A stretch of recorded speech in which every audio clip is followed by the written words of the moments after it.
in Haiti? Why ain't they error walking in Haiti, right? You trying to error walk their way to the United States of America. Why aren't they error walking in Haiti, right? That's what I'm None of trying to it makes understand. sense. None of it makes sense because it's plebiscite jail babble. None of it makes sense. And we shouldn't try to make sense out of it. We got to understand where it comes from. It comes from these people who nobody pays attention to. And they have a problem with people like me and others who are influential. People like to listen to us. Don't nobody listen to that plebiscite babble. That's that stuff you talk about in jail to just get your days through and just kind of waste time and have something to do while you're doing your time. And they have that same mindset where nobody really wants to listen to it. That's why they have to come in these spaces trolling. That was trolling, ladies and gentlemen. And that's the problem. We got a lot of cats on these spaces who want attention. They want people to come to their pages to hear their plebiscite babble. So they want to sit here and waste time talking incessantly about nothing and just talking in circles, talking about he done changed the earth and there was a king in the ocean and I ain't wasting my time with that. You talk to a drunk person in front of 7-Eleven about stuff like that. That's time wasting. A lot of these people want to sit up here and waste our damn time, ladies and gentlemen, and we Yeah. shouldn't let them do that. Yes, yes, indeed. Another thing, notice how when he comes off, that's how he has an issue that he doesn't want to say. It's not an intellectual issue. The fact that he threw that shade, he has a personal issue. It's something deeper than what he's saying. Because if it's an intellectual issue, he wouldn't have came off that way. Right, and the thing is, they do these smoke screen arguments because they're embarrassed about what they really have a problem about. A lot of these people are not from the lineage at all. This is why they start talking the Aboriginal talk, and they start trying to tie in Haiti and the Arawaks because they're from the Caribbean somewhere. And if they start trying to tie in some of the Tainos and all of that and say, well, they were all a part of the Americas, that's them trying to backdoor their way into the damn lineage. That's what that is. I Exactly. understand the plebiscite babble. That's why I said, well, Haitians immigrate here. How can they immigrate here and they really part of the Arawaks? That's a con game. That's them trying to backdoor their way into our lineage. He's the damn Caribbean Tether. That's what that is, family. And This he is a did say he's musty from the ass, smoked Caribbean. out, dirt cookie eating Caribbean Tether. So I want to say to the people who are coming up now, our finger is on the trigger. If you're coming up here to plead Earth's case, he lost his case. Don't come behind him, please. Yeah, Okay? that's an official loss, and it's recorded, and Yeah. it will be up. So yeah, that's an official loss. He lost. Don't be Yeah. they were scared of me. That's not what happened. And here's my thing, right? 98% of the Caribbean is Pan African. So even if you want to go with the mainland and all that, it's only 2% of the Caribbean that believe in the mainland and this land and that land. They don't believe in that. So even if you want to go with that rhetoric, a lot of them don't, right? So again, we still got to focus on us first. If you want to go with the mainland rhetoric, we got to still focus on the mainland here, the United States of America. Get us done first. Charity starts at home, and then maybe we can help somebody if we feel like it. But we're not going to just jump on and help the world, and we are the world. We've been doing that for the last 65 years, pouring our empty cups into other people. Now it's time to be a little selfish and pour into our own cups. And there's nothing wrong with that. I don't get what's the issue with that. Absolutely. I have a theory, y'all.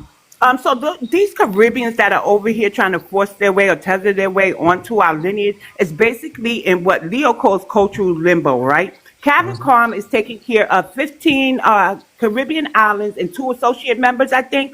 But those who migrated off the island, where do they go? Right? I don't believe CARICOM is taking care of them as far as reparations and other things that CARICOM is asking for. But here, they're trying to tether on and say that we are all one, or they're saying they were harmed just as much as we were on this land, even though they came after the work was done. So being in New York, I'm seeing what the Caribbean is doing in our reparations meetings and stuff like that. And so those are the 2 things that I want to say. They're in cultural limbo, right? And because their island or CARICOM is not advocating for them, they expect us to take it on. But I told them they got to talk to their parents. They can't talk to us. We're not obligated to. We're not the adoption center of the world, right? Like, we're just not the adoption center. You got to force CARICOM, just like the Latinos got to go and force their Congressional Hispanic Caucus to go after Spain. That cannot be showing up demanding that we take care of y'all. We've done enough. We've done enough. Thank you. Yeah. That's what it boils down to. Let me say something right quick too, because I'm tired. We deal with this even when we're not. This is the first time us going live with Tariq, but damn near every time me and him has gone live, specifically on this platform, people come up here and are just so adamant about trying to destroy Tariq's character or something about him, like they legitimize him in any way, shape, or form.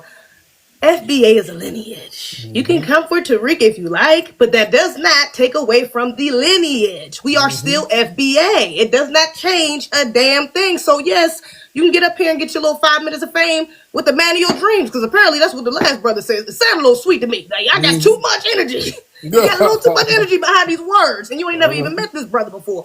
So if you want to get up here and get that off your chest, fine. But just be honest about that. That ain't got nothing to do with the damn lineage. Stop trying to act like one is it's synonymous. It's synonymous with the other. It's not the same, baby. We at FBA all day. That's the lineage. Tariq is a grown ass man. That's all I wanted to say. Yes, ZZ, you know why I think so I've been playing with this idea that Pan Africanism and the African identity, people have invested so much in becoming this that FDA picking up steam or becoming what we classify ourselves as, it tears at the virtual fabric of their identity. And by tearing that out, they have to fight back. It's like cognitive dissonance, or it's got to be a clinical term for it. And Tyreek, you the catalyst for that in their mind. So when they come up here to fight you, they're fighting for their identity and not being disconnected from the collective of foundation of Black Americans. Because it's simple for them to identify as an African, move to Africa, and just get into a tribe like Afro Think Tank or something, right? But they can't do that because their claim to fame is being us and then denigrating us to fit in with the others. I'll say it again. They denigrate us to fit in with the others. So they'll humble us so that they can get some favor from another group of people. It's truly sad, which is why Pan-Africans usually don't hear when people disrespect us. They only hear the response. So FBA Pan-Africanist typically will be the most self-hating ethnic person that you will find across the board. Absolutely. And the thing is, man, their identity is tied in with us. See, they need the family. They need us. It's very important for us to be generic, unidentified Africans, generic Africans who's formless, shapeless. We just give everything that we do away to the Afro-Caribbeans and continental Africans. That's why anytime we do something, you see these people tie in Africa. Like if we create a certain music genre, we do hip hop, they say, well, in 3,000 years ago, they were rapping on a drum in a village in Tanzania, and that's where hip hop came from. So they get to claim that part of the culture. If we do jazz, they say, well, there was a finger piano in Ghana 3,000 years ago, and that's where jazz really came from. So when we start gatekeeping our culture here and say, okay, these are the things that we created here, and we are a specific ethnic group. We're not a formless, shapeless, generic African group. We are specifically from this land and foundational to this land. We're cutting all of these other people off from leeching off of our culture. Now they're wading in the water because a lot of these folks simply don't have a culture. Let's be real. This whole culture shit that they've been putting on us, that's a projection. They come over here telling us we don't have a culture. I don't know why for the longest people didn't start asking these people, can you please specify what your culture is? And when you ask them specifically, they can't tell you anything. These folks don't have a culture. They don't have a homeland. These are refugees. These are people who are landless, homeless, cultureless, identityless. So they project their own insecurities onto us. And now that we're not letting them do that no more, they're flapping in the water. And we're seeing what's happening. Now, with this immigration thing, these folks got to duck and dodge and bob and weave and hide from the ICE trucks because we ain't out there stomping for them, protecting them no more. So now they have to fight their own battles, which they're not really built to do. So instead of the vitriol being towards the white colonizers, the vitriol being towards their corrupt leaders in their homeland, the vitriol being towards the tribes that undermine their tribe, they want to come whine and bitch and moan and cry to us because we ain't saving them from themselves anymore. So that's what the real issue is. I have one question, one moment, because I've been asking everybody else's questions. Tyreek, I'm from New York.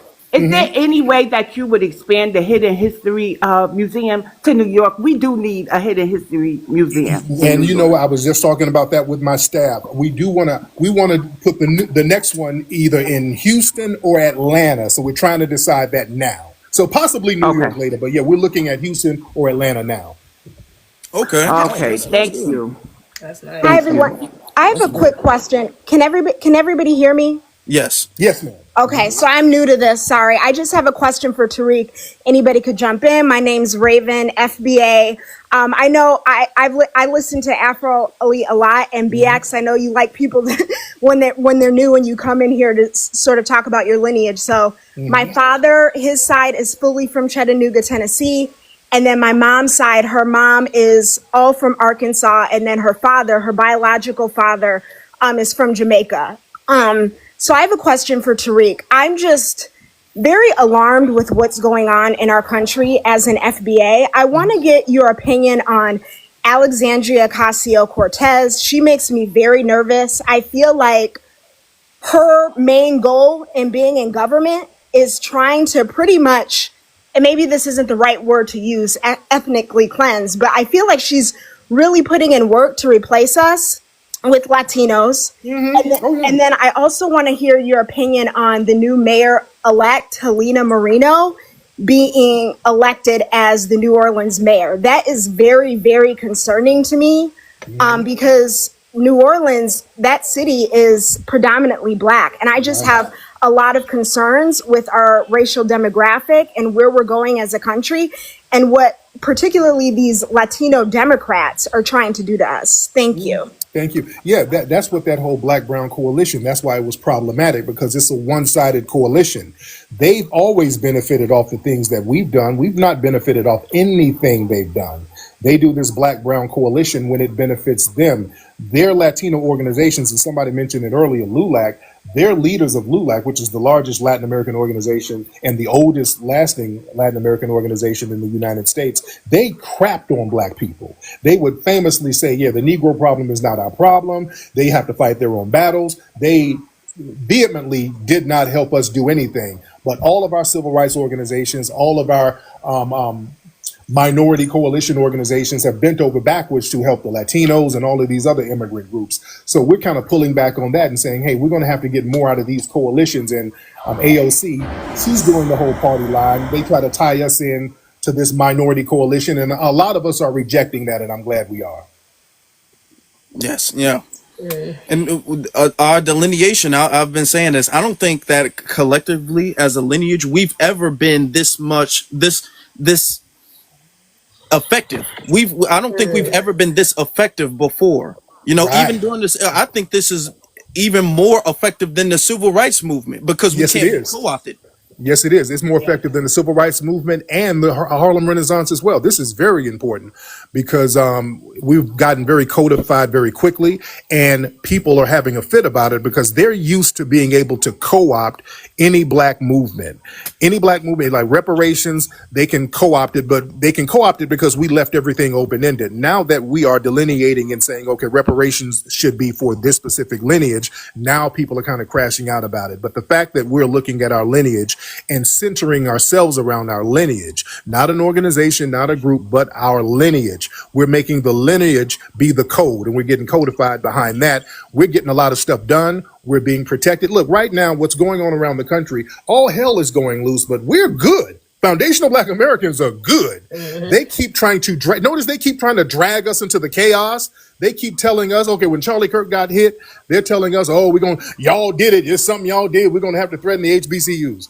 All of these people getting rounded up, all of these African, Caribbeans, Hispanics, all of these people getting hit with the ice trucks. They keep trying to drag us in. And, oh, they going to get y'all next. Y'all better come on out here with us. Y'all next. No, we're not. We're good. We're protected. We're staying lineage based, what we're doing over here. And we're good. We're not tripping on none of that stuff.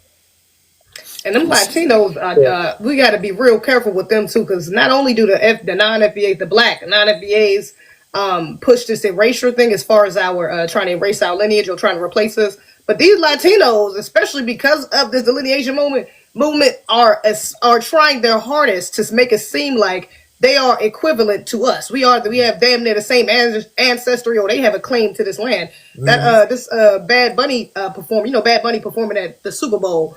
So it's a lot of people talking about that, but it was a woman. We talked about this on one of the last lives actually, but it was a woman up there talking about, Latinos, we fought in every war, and our women were experimented on, and we've been here for hundreds of years, and we were here with the natives, and this is our land. And it's like she damn near sounds like she copied somebody who's FBA who was talking about FBA lineage and just took out FBA and put Puerto Rico. Oh yeah. John Leguizamo, he did the same thing, remember? And they start to rewrite history. They start talking about all the wars they fought in. He said they're the longest ethnic group here. That's horse crap.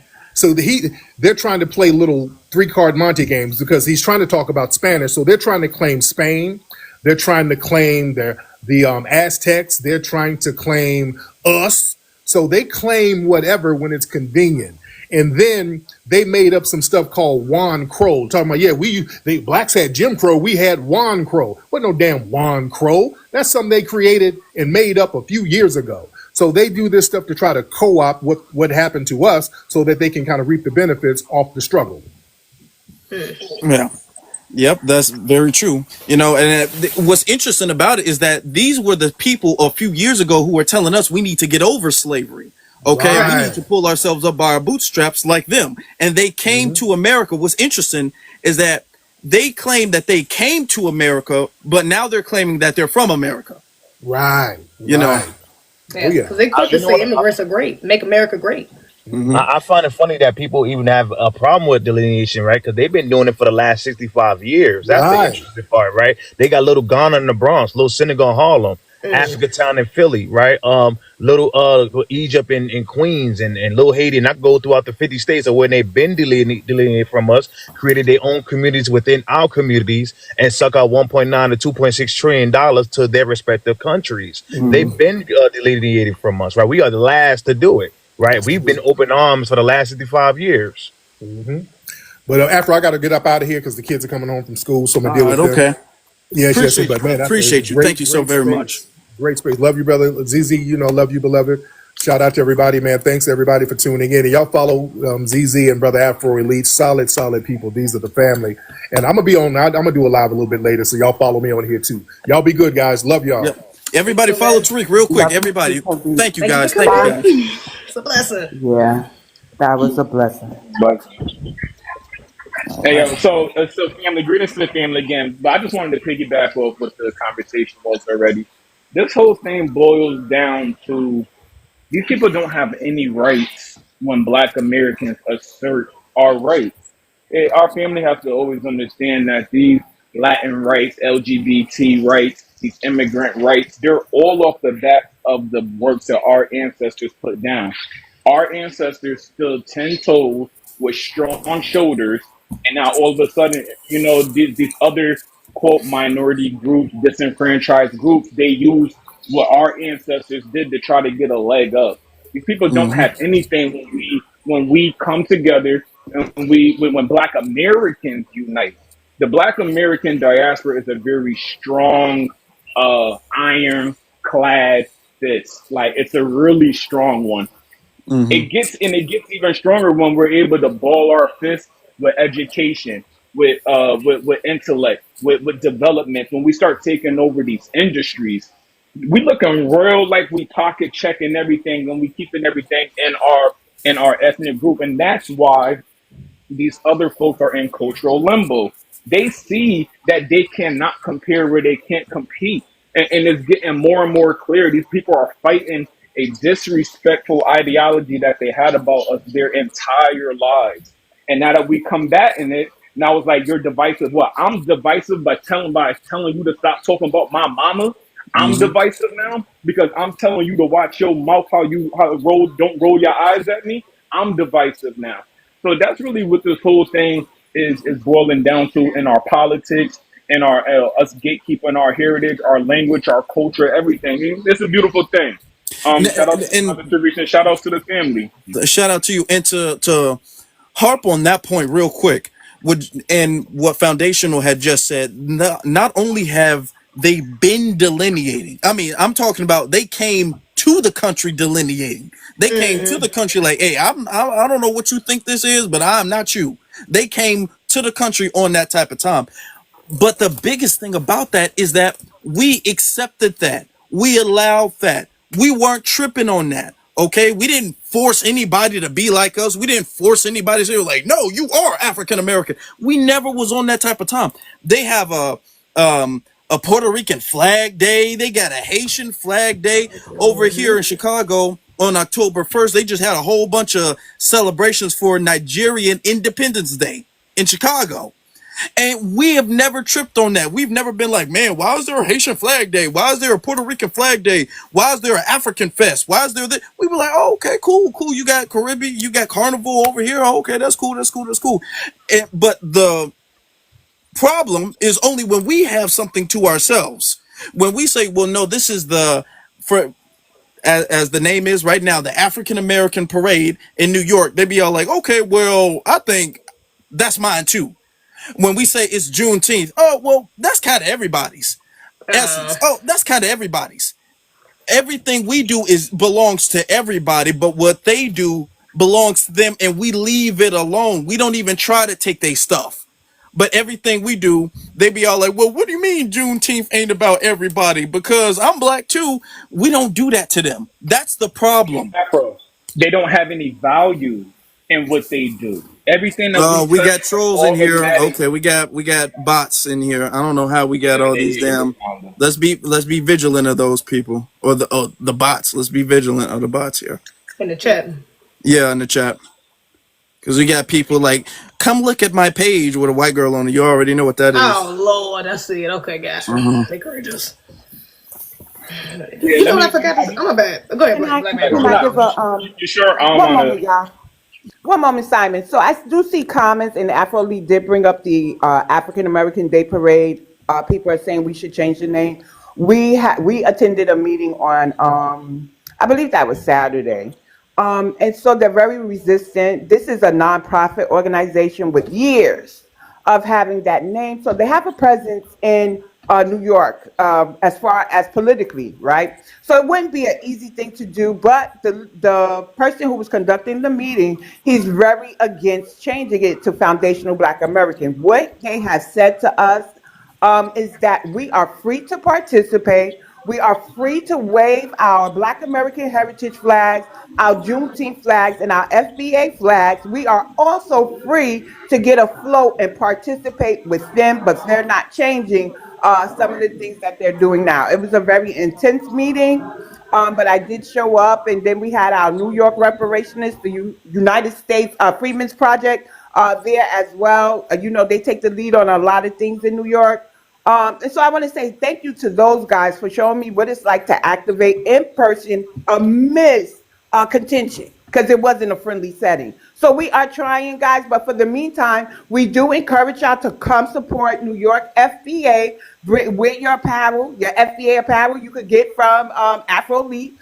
Come with your flags and come with the Juneteenth flag. And hey, if y'all want to give some donations for a float, get a float, and I hope y'all, and we just walk down this parade. But I think the name will change itself the more FBA shows up waving the Black American Heritage flag, the FBA flag, and the Juneteenth flag.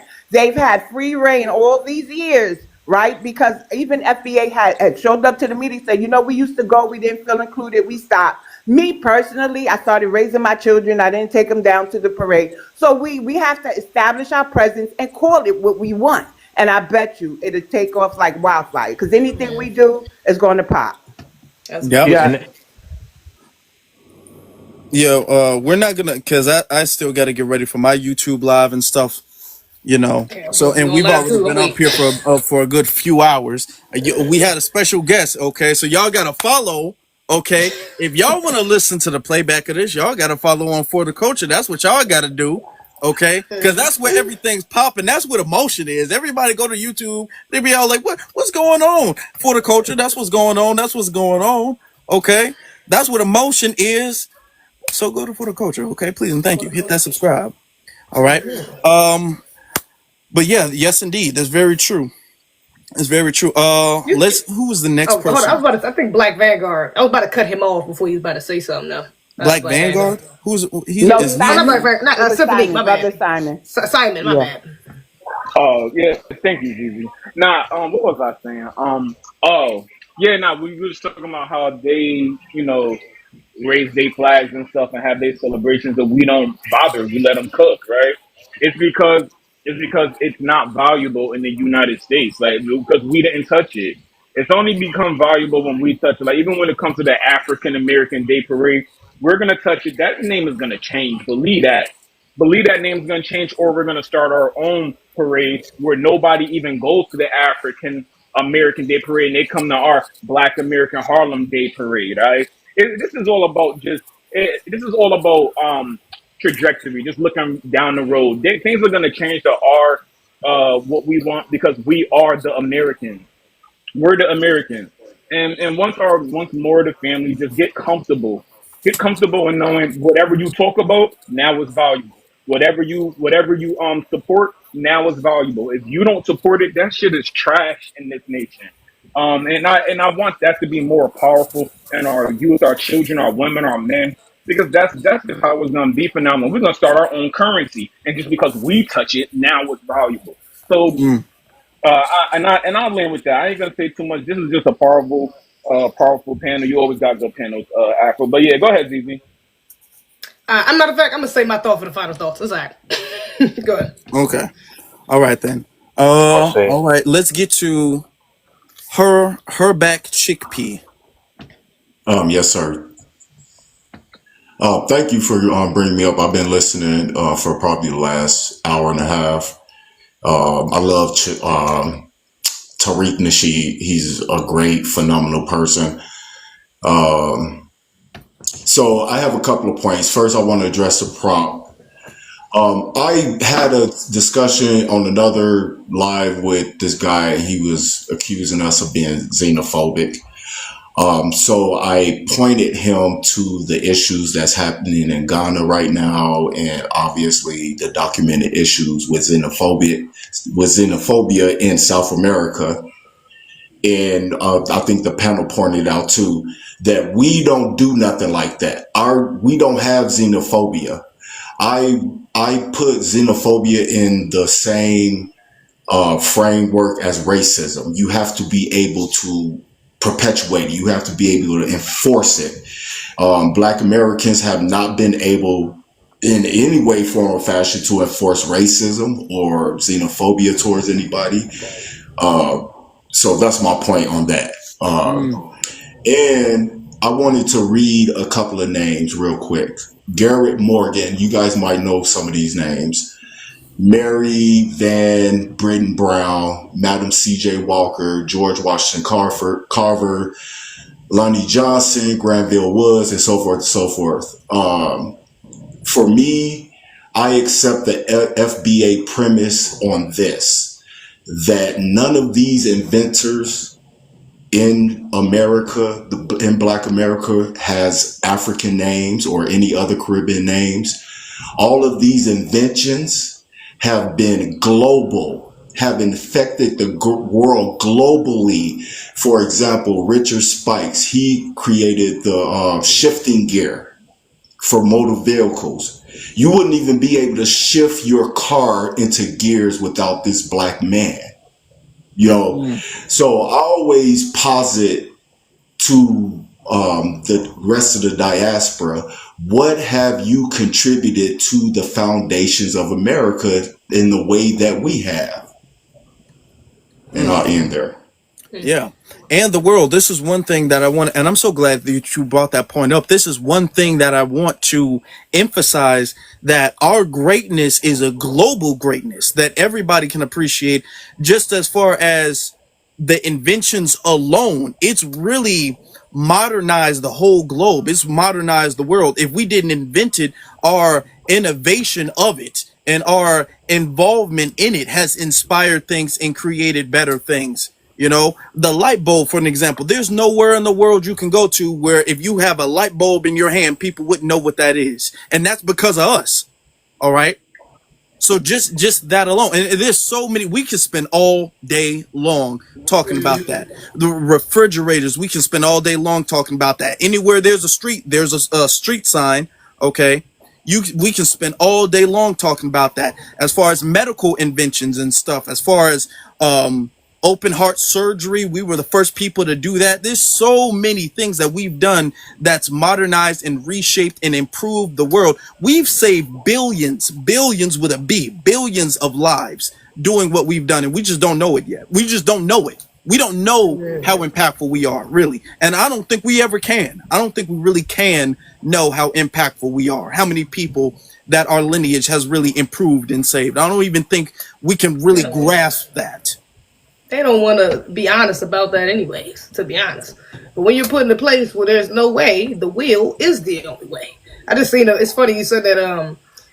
I just seen a video on TikTok where a girl was fixing her like her little ring light, and she was like, "Yeah, I grew up nigger ring and stuff," and I'm like, Do you know how common that is within FBAs? Like, we always find a way to finesse something. And people think it's a cheap thing. Oh, you can just buy something. But it's like, if there's an easy way, or if I know how to fix this, I'm going to fix it. If I can make this, I'm going to make it. If I can innovate, then I'm going to do such. And that's just a part of our culture, baby. Yeah. Do y'all know how much duct tape that I have to buy? When it comes to our phone, I'm like, I'm gonna need some duct tape. We be duct taping everything. Look, if the duct tape don't work, then I guess we gotta replace it. But until then, the handy dandy duct tape, we'll do that. We'll put some glue on there, some duct tape, we'll nail something, we'll put a book under the table that's leaning Come on. to the side. We'll make it work, We baby. gonna make We'll it make it work. work. All right. He said bro had it on standby. I do actually. It's in my right into my toolbox right there. But let's get to we'll get to passion, and then we'll get to the goddess. Okay, thank you. Good evening, everybody. Yeah, thanks for allowing me to come in. I'm just going to say straightforward, I'm not in America. I'm a British of Igbo descent, Afro-Elite. I think you know me. I've been here before. Yeah, What I've I'm talked just to you. trying to say is that, yeah, what I'm just trying to say is that they're preaching, what is it called, Fred? We're Pan-African. Believe me, you see, I'm an Igbo. I'm a person of Igbo descent. You see what is going on in Africa and all the things like in Ghana, in South Africa. If you come to their place and you do better than them, they're gonna come after you. They are very tribal. What I'm saying, if I was a black American, probably I'll be doing the same thing that you guys are doing. But the only thing, the only mistake Tariq Nasheed made in what he was saying, I'm talking from an experience of over 10,000 years of culture. In my culture as Igbo, we have the one drop rule, but it's in a positive way, because the moment you try to exclude people who has your lineage, he was saying that if you are an FBA and you're mixed with somebody else, you understand that you're not allowed to lead. The moment you start to exclude your own people who are related to you, because the only way you're gonna find out if the person is even mixed is if he tells you. The moment you start doing that, you're gonna destroy yourself from inside. It shouldn't Well, happen. Like let in me my, let me address. yeah. And I've talked to you, and I'm gonna say this. Hold on. I'm gonna say this because we don't have too much long, but I do want to get to other people. Be fair to the other two speakers. He didn't say Okay, you're thank not you. allowed to lead, okay? But it's a thing about being first off, there's no leader of a lineage anyway. Ain't nobody leading nothing, whether you full FBA or not. But as far as being a representative, we're realizing that people who have dual lineages, like for instance Amanda Seals, she'll invoke her FBA father when it's beneficial, but outside of that, she's Grenada. Her mom is an immigrant. She's a descendant of immigrants, and that's her priority. Being an immigrant and promoting immigrant interests are at the top of her priority. And we realize this, like for instance, Wes Moore. Wes Moore is half FBA.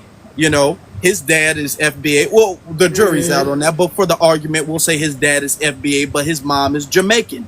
And yet you see he goes above and beyond to hook up immigrants, but then when it comes to reparations, he vetoes that, and he doesn't want to do anything specific for the lineage. So this is why when it comes to people who have dual lineages, it's always like, hey, you have a place here. You do, because they do. They have a place here. But as far as being the representatives at this sensitive of a time in the movement, we can't allow that to happen, because the likelihood that they'll flip bad, or the likelihood that they won't push the line all the way, is too high. Yeah. Okay, I get what you're saying, but why don't you do it this way? It's just my suggestion. Why don't you have a code of conduct? You understand? We do. A code of We conduct that have people that. should follow. Yeah, But yeah. yeah, we So do whenever have a somebody code of goes conduct, against though. you, We have you a can. code of conduct, and that even goes Yeah. for the full FBAs. Our code of conduct. Okay. Okay. Okay. that's just my input. I didn't Okay. want to interrupt when he was still around, because I just wanted to follow the rules. I just want to mute and wait until it's my turn. All Yeah, right. thank you very much. Well, Appreciate. thank you. But Afro Eli, I didn't like the way you treated me last time. I didn't like it, but it's okay. I don't remember what happened last time. I thought we. Yeah, but it's okay. It's okay. It's okay. It's okay. It's nothing. I just Okay. want to say it. I mean, you brought it Thank you up, very much. so I appreciate it. but Uh, oh, yeah, okay. we cool. We cool though. We cool now. So I guess. Yeah, we cool. I'm cool. Okay. I'm Can cool with you. Yeah. I ask the Thank brother you. a question I if you don't appreciate mind it. me, Afro Elite? Thank you. Let's we All right, stay never on. mind. Stay Nah, let's on. let Brad Stay get there. on, Let's and get then him up. let's get to the other two speakers real I quick. don't really So want to. we'll be fair to their time. So we'll get to the goddess perspective.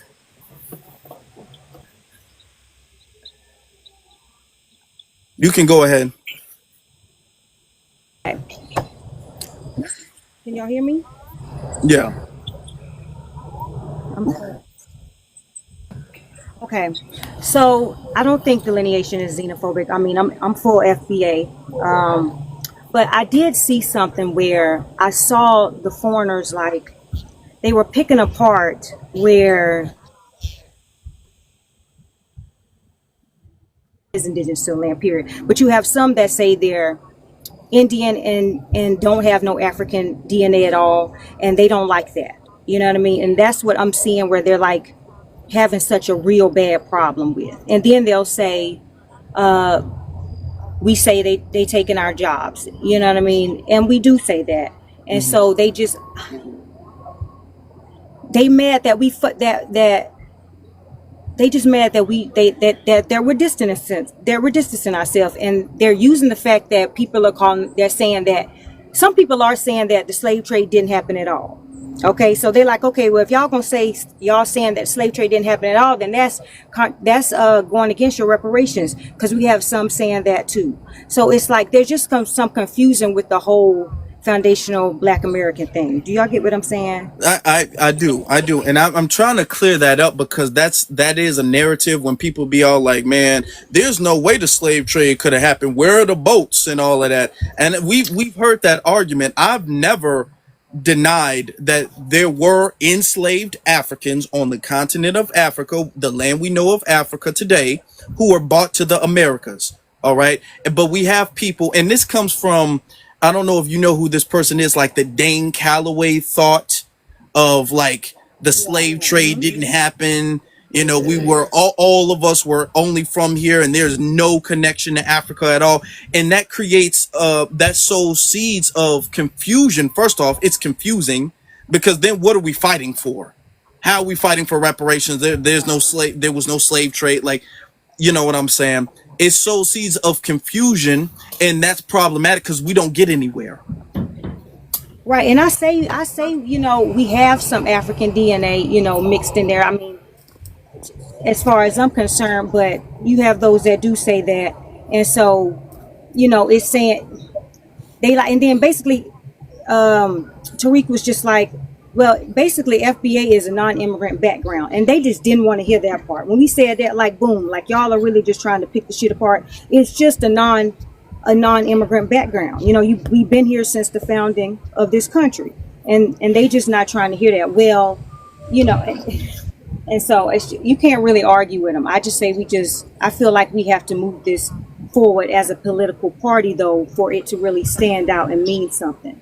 You get what I'm saying? So, Yeah, Afro, can I clarify something for y'all about these people who are saying that FBA, but the slave trade didn't happen? You got to understand that FBA every now and then goes viral. So some of them just want to be a part of what they think is a movement that's really cool. But those people, for the most part, are not for reparations. Therefore, they try to separate the pillage and say they only want land, so they only want restitution. They don't want cash. Like, you got to look past what they're saying as far as slavery not happening. You got to listen to what they're asking for. They're not asking for what foundational Black Americans are really asking for. They're asking for what American Indians want, which is land patents. They want their land back, but they don't want the cash. So you no, have we to want look the at land, those and people we want all differently. that, though. Huh? I mean, you got some that might not, but I mean, but because I consider myself an American Indian as well, but as foundational Black American too. You know what I mean? But I'm Right. No, trying to get the I money get too. that. It ain't just the Yeah, land. so Right, but that's what it, they it's want. a Those people Yeah, who are doing that, that's what they want. I get you. Okay. so Yeah. my Well, thing is I'll I don't know land how with they're that. I confused mean, when on the website we talk about the 3 stars that if you could look on the website and the 3 stars is the Aboriginal people of the North America, the Aboriginal people that came to Europeans, and the enslaved Africans, right? And Tyreek also told about the Aboriginal people that was already here also, right? So I don't get where people are confused. Or I feel like people are trying to be willfully obtuse. I am American Indian. I am American Indian, right? And they haven't found an African Indian, but at the same time, that's not what it's about. Tyreek said exactly. it's about making sure your lineage goes back to Exactly. 1850, the Yes. Americas. That's it. But Right. anybody trying to argue with that, anybody trying to argue with that, it's just trying to fight. And I don't That's understand why it. we That's giving what them I'm energy. saying. Yeah, I don't understand Yeah, why we this trying to why we give them energy, right? well, Because again, they just want to fight. We just got to ignore and do our thing like we've been doing. to piggyback off of that, and thank you guys for that because those were some pretty good points. It's really about, it's not complicated, and they keep trying to decode something to find a I gotcha moment. You see, there's a flaw in this. The whole thing is messed up. You guys don't know what you're doing. No, it's about a lineage. We built the country. You can't say we did. We didn't. Okay, there were some people who were bought here. That's true. That's historically true. And there were black people who were here prior. That's historically true. These people were made to build America, and we are descendants of these people. The thing is that we've been here too long not to have a mixture with everything. Crispus Attucks, who we know now as the person who really set off the Revolutionary War, he was what, half Native and then half African enslaved, or at least that's what they say. So we've been mixing in with the native tribe, the Africans who were bought in from 1619. We've been mixed in. There were breeding farms. We're in too deep not to really be a mix of a lot of different stuff. We are a mix of unfortunately European as well too. You know what I'm saying? We got Italian and what's that other thing? What's that Irish. other thing? Irish. We got all of that stuff. British. We got all that. We're a mix of all of that stuff. That other It's stuff. not complicated. It's really not. It's Yeah. not. Can I add to that real quick? Because the last thing is this: reparations is not for the transatlantic slave trade. It's for U.S. chattel slavery. Two completely different things. The transatlantic slave trade actually kicked off when it was British America. That was pre-United States government. 1776 is when the United States government started. The issue is after the Revolutionary War happened, the United States literally had a chance to end slavery. Actually, that was part of the bargain with France. That was the reason why France even came over here to help a little bit because they was like, "Yo, if the Americans was like, yo, if you help us get ourselves away from the crown, we're gonna end slavery." Guess who lied? The white Americans. They end up getting their independence 1776, and they continued on U.S. chattel slavery now, right? So reparations is for U.S. chattel slavery, and slavery does not equal Africa the same way black does not equal Africa.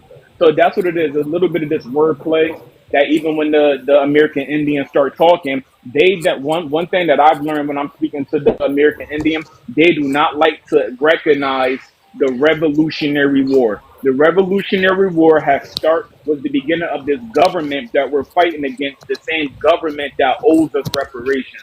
Once you introduce the Revolutionary War and the government that was created afterwards, now we can talk. But a lot of American Indians don't like to introduce the Revolutionary War because they have to now understand that that is a timestamp to when whatever ancestor that they think spreads down to the Caribbean Americas and the Central Americas and the South Americans. Guess what? It cuts right there. Those people became part of that nation that they got shipped to or they willingly went to, and we became foundational Black Americans at the beginning of this nation. Yeah. I We wanna Mm-hmm. I had the wanna foundation. Oh, man. I wanna add this real quick. Okay. As to what BX was talking about. A lot of these people, not all, but a lot of these people who claim American Indian, not all, they don't claim FBA unless FBA is trending. When FBA is trending and going viral and everybody's talking about it on TikTok or YouTube, then they want to say, hey, I'm technically FBA and I think this. But any other time, they don't claim FBA. They claim that they're a different, like, ethnic group of people. You know what I'm saying? So they use FBA to kind of give them some type of legitimacy, and to they kind of piggyback off of that clout, so that way they can push their own ideology. Because like she's saying, not all, but too many of them, they're all like, hey, I don't want no cash. The dollar don't mean nothing anyway, and the dollar has no value. I want gold and silver coins, and I want land, and boo up the bam. So we got to understand who we're talking about. Now, I'm not saying all of them, because there are some American Indians who are 100% for reparations. There's no division. I don't want to cause any division. So I just want us to understand who is who. That's what I'm saying. Okay, because for I'll take me, all the money, and anybody that don't want it, they can take me their ancestors' money right here. yeah, for me it was just like for me the Indian comes from what my daddy told me I was, and so I just carried that along with me. But yeah, foundational, like when I learned about the word foundational Black America, that just meant the people that's been here, you know what I'm saying? So that's why I took that term, you know what I'm saying? Yeah. So it just resonated with me. But other than that, all the other stuff, yeah, I don't know what they're talking about. I was just saying, I just kept seeing how they kept picking that part apart and trying to call us phony and fake and shit, and like, y'all, this shit ain't going nowhere because y'all can't even get on one page and da da da da da. You get what I'm saying? And Mm-hmm. so I just know that's something that's happening, and that's what they using. You know what I'm saying? To make us look like it's just some bullshit. So I'm like, how are we gonna move this forward as something like strongly political, or you know what I mean? Because I mean, I'm not nor Democrat nor Republican. I'm an independent, but I'm like, what, like as we do this, okay, how are we gonna push this into one voice of the Black movement,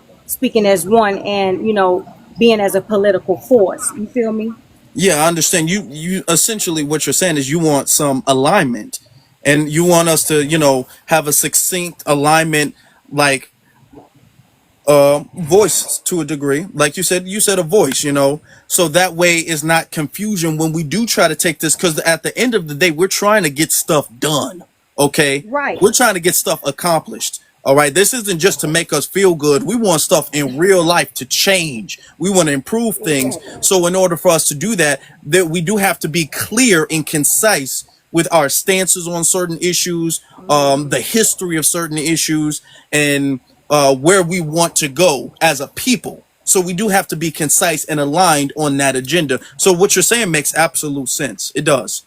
And to me, one of the things I think that we should do, and I'm glad that you do that. I see your content. I've seen your content before, I think, too. Is by speaking truth to power and clearing things up. Because notice how when they come up to quote unquote debate, they don't have that energy when we're face to face with them. When we actually get to retort to what they're saying and respond to what they're saying, they don't have, it breaks everything down. Now, when they're Right. in their echo chambers, then they can talk about, oh, well, actually, that one dude, Earth, he was all like, Haiti is from this is the mainland and this and this and this. But then when he came up here and was talking to Tariq, he looks like a fool. So when we speak truth to power, people, I believe, will naturally gravitate to what makes the most sense. So if as long as we're out here on a consistent basis making the most sense, people will gravitate to that. Because we're not going to get everybody, but as long as we get Right. the masses, as long as we get enough people, okay, Okay. Well, we was thinking about getting a petition going and okay, see if we could at least get people to sign up for a petition. If y'all don't mind doing that, I mean, it's okay, just if we could, so because like I said, I'm just trying to get stuff moving as far as the politically wise, so we can get politically correct. That's all. okay. You feel me? So yeah, I What will the agree. petition So say? Like, what you is the have it petition ready? Do for? you have the So petition? it yeah, so it's gonna outline. It's outlined, and I'm working with someone that's helping me as well, but it's just outlining what we are and who cannot be, you know what I'm saying, stuff like that. And the movement of everything. So it's like I said, it's a homegirl. She's putting more work into it than I am, but I do got the petition, and I'm gonna see if I can put it in the chat. Okay, so y'all can check it out. Okay. All So right. Absolutely. Okay. Thank you. Thank you very you're much for that. welcome, guys. All right. Let's get you Omega. B1 family. Right first, Hello, brother. everybody. I mean, excuse me, everybody on the panel. Excuse me. Mm-hmm. Speaking to the prompt, like, excuse me, delineation is not xenophobic. No, it's not. When I hear people say that, I always wonder, like, do you know the definition of it? Now, the definition of xenophobic. To be continued. How do you know? Well, can I say this one thing while That was he's on really the free dramatic. The roll? definition of xenophobic, and then just To cut be off like continued. this was a movie or something. That was really dramatic, bro. Okay, Can you you gonna keep us waiting, huh? can you hear me? Yeah, we Yeah, hear we you. got you, brother. My bad. But having a dislike or prejudice to people of other countries. Now, when you look at that definition, who does that? Like, we don't do that. We are simply showing respect and acknowledging our lineage. That's it. We're not coming at nobody saying, hey, you not African or you not Jamaican or you not this and that. And we're not showing no prejudice. As a matter of fact, a lot of these people came up because they bought their asses around us. You feel me? Mm-hmm. So how can we be showing prejudice or dislike or any of that when we showing you love? We letting you eat. You feel me? Number That's two, true. a lot of And the these thing is that they're eating off of cosplaying us. Let's be honest. If Kai Sanat, for example, the biggest streamer, he kicking it with Kevin Hart and Drewski and all of that stuff. If Kai Sanat was acting like how they act in his homeland, if he was wearing their clothes and eating their food and speaking their language, he wouldn't be big. Nobody would care what he has to say. But Kai Sanat, he speaks our slang, he wears our clothes, he acts like us, he talks like us, he walks like us, and this is why he has any relevance today. for sure, It's in the like straight chat, up. y'all. So click on it if y'all want to whenever you can. Sorry, I'm down. I'm going down. Okay, so it's in your bio. The link is in your bio. Yes, I put it in the chat. Oh, in the I'll chat. put it in Okay. my, yep, I'll put it in my bio too though. It's gonna be up there. Okay. Thank Hey, you. Sister Goddess, is that the petition? Are you working with that with a sister named Pistol? No. Okay. All right. But thank you, Sister Goddess. Let's let Omega go ahead. Yep. Oh yeah. And I think a lot of these tethers, man, they project that whole we are one because they kind of low key want us to be stateless, like you, like not you, but like them.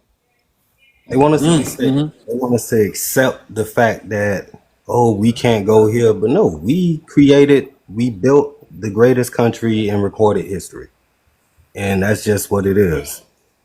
You can try to dislike that. You can sit up here and plebiscite babble all you want. That's not going to change who we are. We came from greatness and we still producing that. You know what I'm saying? And I'll let my plane there. Be one, everybody. Indeed. Like first. All right. I think One. this was a good one. This was a good one. I think we should start wrapping things up here. I think that was a good one. We can start wrapping things up here, though. Yeah. BX, were you about to say Also, something? I did a double shift on these panels last night. I think I fell asleep in Marshall's live. So when I woke up, my phone was on the floor, and I moved around for a minute, and I came on TikTok only to see that you went live. I was not expecting Tyreek to be on the panel, but I believe I was saying last night I peeked into Tyreek's room, and it's all the trolls that I have blocked. So his live is frustrating to me. So when he hosts a panel, call me to the forefront. And then look at God. I come in here and he on the panel. I'm like, oh no, all the spots are taken. Oh my God. Usually I'll come in and just drop people if they in my box, right? And people will tell you, I haven't done it here because you always save my box. But Marshall will tell you, who else? Leo will tell you, like people, Wolfie could even tell you that, and Blue could tell you that when I want my box, I want my box. So I had to behave today. But thank you for pulling me right on up on the panel. And this was really a blessing. My request was fulfilled, even though I was a little late. So how did the beginning of the live go? Or should I just catch the replay on for the culture? The beginning went well. It went well. Tariq didn't join in at the very, very beginning though. So Okay. we were talking for about maybe 20, 25 minutes, I should say. Maybe even a little bit longer than that. Maybe a good 30 minutes. Yeah, like 30, 40 Around minutes. 30, 40. Around like 30, 40, he came. That's when he came. He Yeah, probably but came around okay, that yeah, time. it's okay, yeah. Yeah, that makes sense. About that time. So you didn't come too late after he joined in, you Oh, know. good. Okay. Yeah. So I got to ask my question about the Hidden History Museum. Remember, I hit you on the back chat, like, do you think Tyreek would do that? And I got my answer. Even though it wasn't Mm, one that I wanted, I'm still going to accept it because at least New York is in his vernacular, like maybe later down the line. So yeah. I get it. I Yeah. remember him saying, because I remember he said Atlanta. This is the first time I heard him say something about Houston. So I'm like, okay, Houston, that's dope. Houston is cool. So because I got family in Texas, I can go to Houston. So all right, that's cool. I mean, Atlanta's cool too. Shout out to Atlanta, but you know, either one is good. I'll say that.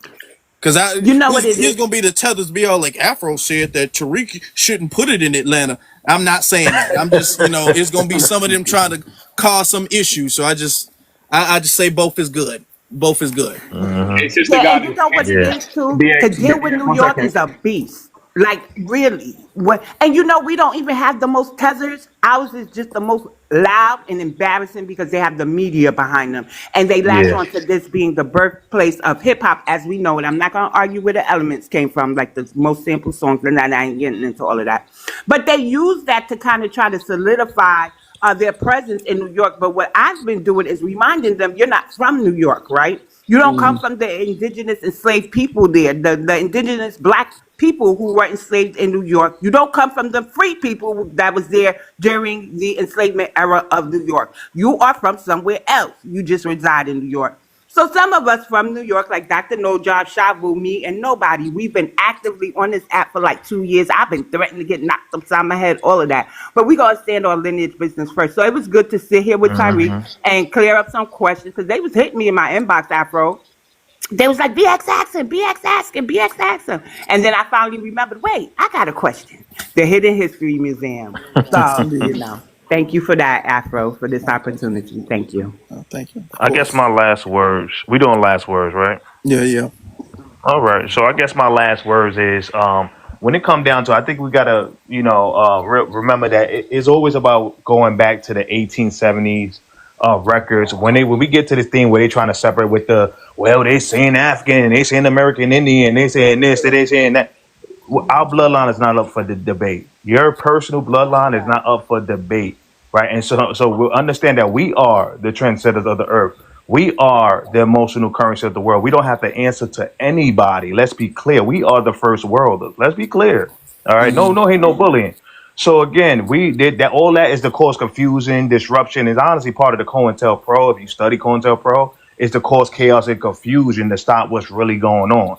We don't do that tribalism. What they're trying to do is bring that tribalism from their continent and bring it over here and try to do that divide and conquer. That's not what we do. Regardless of whose bloodline, right? We always been one people. Something happened to anybody on this panel, we all gonna stand up, right? You saw what happened with the whole the Carmelo Anthony fella, right? We all 500,000 plus, right? When we came together, we may not agree with Kamala Harris, but look, she made $1 billion when we could just because we came together. So we can go down the line and see what, regardless of whatever happened, we're gonna always come together. We one united group, regardless of the bloodline, right? So regardless if I'm American, Indian, regardless if you African, regardless that shouldn't matter. That's part of the COINTELPRO. We're not gonna put that in the mind. As long as you have lineage on this land at 1870s records, that's all last matter, and that's how we should move forward, right? We know all that playing with the lineage. We're not gonna do that. That's a bunch of it's a waste of time, and then it's just a waste of time and child's play. So thank you for having me. Always a great platform, brother. Afro Elite, ZZ, always a pleasure.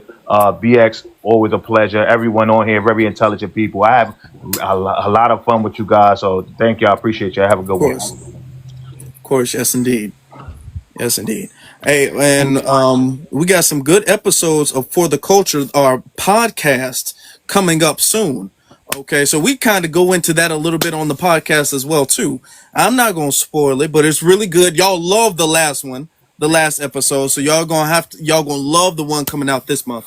So y'all gonna love it. Y'all gonna love it. So make sure you all go to For the Culture on YouTube. Go to For the Culture on YouTube. Y'all hit that subscribe button. Y'all make sure y'all watch everything. We got the lives up there popping. We got the podcast up there popping. The TikToks up there popping. Everything we doing is phenomenal. Okay, we pushing foundational Black American lineage. We standing on FBA business. So y'all make sure y'all do that to. Oh, I just noticed the thing shifted. I'm like, what the hell? Okay. Because somebody left. Okay. Yeah. Don't forget Okay. my wrench. Don't forget my wrench afro. And I commented You on the gotta last you gotta video. comment. I gotta come to the live. You did comment, but you have to actually be in the live now. They changed it. So Oh, okay. Simon wants to say something before I close out. oh And yes, Cece okay. still has to go. Hey, sister, I just want to say, yeah, great live as usual. Sister Goddess, I did look over your language. Your language is cool. What I would just add to your petition is when it comes to the African American term, and I've been trying to tell people to add this to their petitions too. It must be retired. This is just some language that should be added. It must be retired, and then put language in there that says, "In no other immigrant or melanated group should be ever able to use African American." This is a term that has been given to the descendants that were emancipated 1865, 1863, and it should never be reused again after we remove ourselves from this African American term. So yeah, your language is cool, but that's something that I think that's going to be very pinnacle as we move forward, letting the letting our government know that this is a jersey, this is a Jordan jersey now that needs to just be hung up in the stands, never to be worn again. Nobody could put this number on.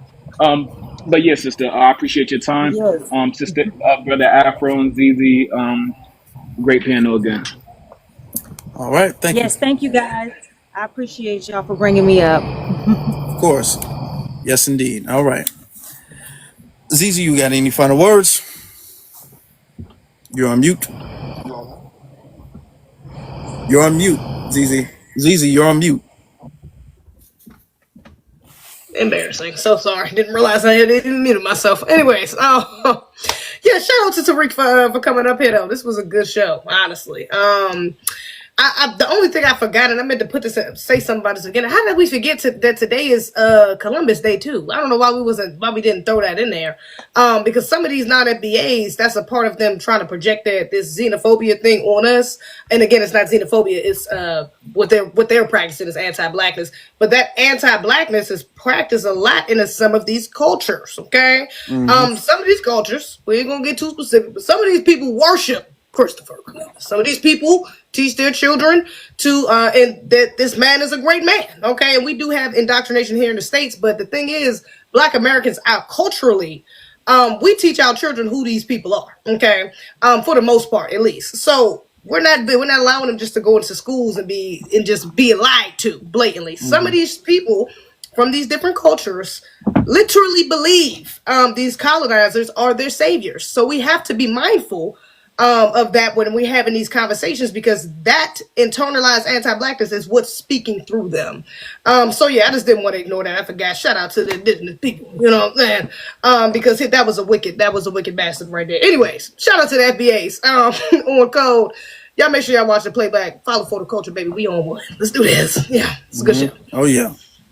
And shout out to the chat. Thanks for the gifts Yes, and everything. indeed. Yes, indeed. Y'all make sure y'all go to For the Culture on YouTube. This was a really good one. We talked about a lot of important delineation, why it's necessary, why the tethers are mad. Some of them came up and they were trolling, but when we shut them down, you saw the trolls really, it wasn't really popping like that, especially after that Earth dude, whatever his name is. And I expect him to go run around into space talking about how he beat us and we kicked him out. No, he had his chance. He had two chances actually, and he lost. Okay, so that's what happened. That's the truth, and we're not going to let him remix history.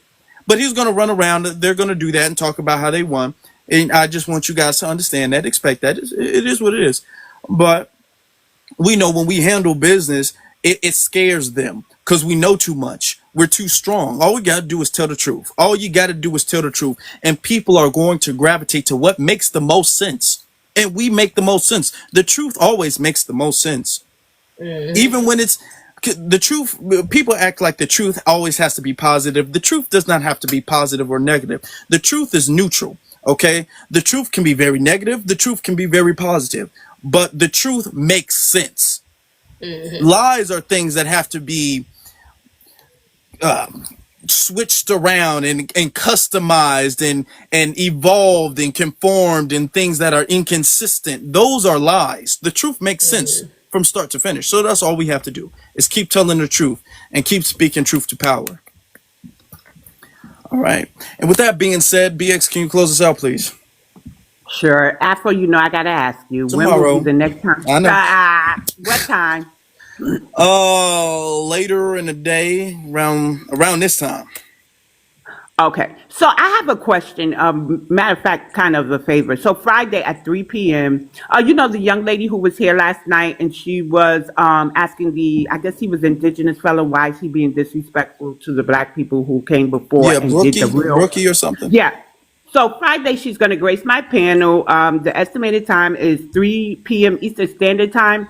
And she knows a lot about what happened when, I'm all about stopping all erasure. And I feel like when we say certain things, the North enslaved, or even the free people who were here, the real conditions of New York becomes erased, right? So we're going to talk on that. We're going to talk on what life was like when the Southerners migrated up. And we're going to talk about Philly history. We're just going to talk about Black American history throughout the different regions. And it's going to be a time to honor us, reveal some history.